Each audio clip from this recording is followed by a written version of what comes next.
Discipline ಅಂದ್ರೆ ಏನು? Discipline ಅಂದ್ರೆ ಸೇವಿಂಗ್ ಮಾಡಿಸ್ಬೇಕು ಸರ್. ಕೈಗೆ ಚೈನ್ ಹಾಕ ಬರಬಾರ್ದು ಸರ್, ಅದು ಸರ್ ಡಿಸಿಪ್ಲಿನ್. ಕಿವಿಗೆ ವಾಲೆ ಹಾಕಬಾರ್ದು ಸರ್, ಅದು ಡಿಸಿಪ್ಲಿನ್ ಸರ್. ಹಿಂದೆ ಟಿಶ್ಯೂ ಇಟ್ಕೊಂಡಿದ್ದಾರೆ, ಡಿಸಿಪ್ಲಿನ್ ಸರ್ ಅದು. ಬಣ್ಣ ಹೊಡಿಸ್ಬಿಟ್ಟು ನೋಡಿ ಸರ್, ಬೆಲ್ ಹೊಡೆಯೋ ತನಕ ಯಾರಿಗೂ ಊಟ ಇಲ್ಲ, ಯಾರಿಗೂ ಊಟ ಇಲ್ಲ ಇವತ್ತು. ಸರ್ ನೀವೇನು 3 ಮಕ್ಳು ತಿನ್ಬಿಟ್ಟು ಬಂದಿರ್ತೀರ ಮನೇಲಿ, ನಮ್ ಕಷ್ಟ ನಮಗ್ ಗೊತ್ತು ಸರ್. ಒಂದೇ ಒಂದ್ ಕಿವಿ ಮಾತು ಹೇಳ್ಬಿಡ್ತೀನಿ ಸರ್, 3 ವಾರ ಆದ್ಮೇಲೆ ಬಂದಿರೋ ಪ್ರಿನ್ಸಿಪಲ್ ನಿಮ್ಗೆ ಇಷ್ಟಿರ್ಬೇಕಾದ್ರೆ ಫಸ್ಟ್ ವಾರದಿಂದ ಇರೋ ಸ್ಟೂಡೆಂಟ್ಗಳು ನಮ್ಗೆ ಎಷ್ಟಿರ್ಬೇಡ ಸರ್. ಬೆಂಚ್ ಮೇಲೆ ನಿಂತ್ಕೊ, ಬೆಂಚ್ ಮೇಲೆ ನಾನ್ ನಿಮ್ಗಿಂತ ದೊಡ್ಡವನು ಅಂತ ನೀವು ಈಗಲೇ ಪ್ರೂವ್ ಮಾಡ್ತಾ ಇದ್ದೀರಿ ಸರ್.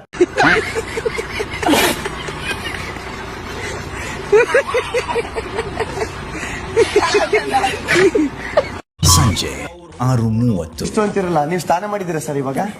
ಅಲ್ಲೇ ನಿಮ್ ರೂಮ್ ಹೋದ್ರಿ, ಬಟ್ಟೆ ಚೇಂಜ್ ಮಾಡ್ಕೊ ಬಂದ್ಬಿಟ್ರಿ.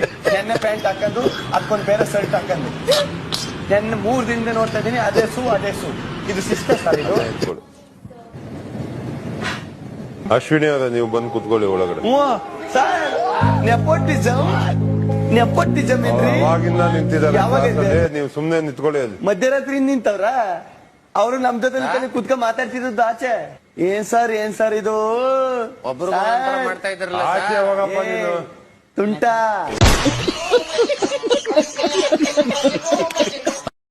A few moments later. ಇದು ಒಂದು ಡೇರಿಂಗ್ ಸರ್. ಒಂದು ಟೀಮ್ ಅಲ್ಲಿ 8 ಜನ ಇರ್ತಾರೆ ಸರ್. 7 ಜನ ಒಬ್ಬರಿಗೆ ಸ್ಟೂಡೆಂಟ್ ಆಫ್ ದಿ ಅವಾರ್ಡ್ ಕೊಡ್ಬೇಕು ಅಂತ ಸರ್. ಆದ್ರೆ ಒಬ್ಬ ಸಿಂಗಲ್ ಸಿಂಹ ನನಗ್ ಬೇಕು ಅಂತ ನಿಂತ್ಕೊತಾನೆ ಸರ್.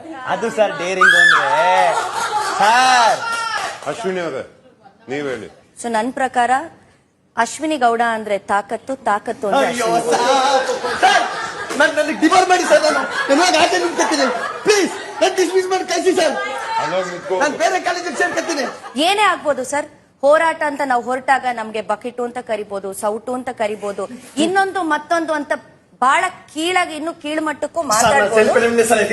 ಎಲ್ಲವನ್ನ ಎದುರಿಸಿ ನಿಂತು ಇದು ನನ್ ತಾಕತ್ತು ಸರ್.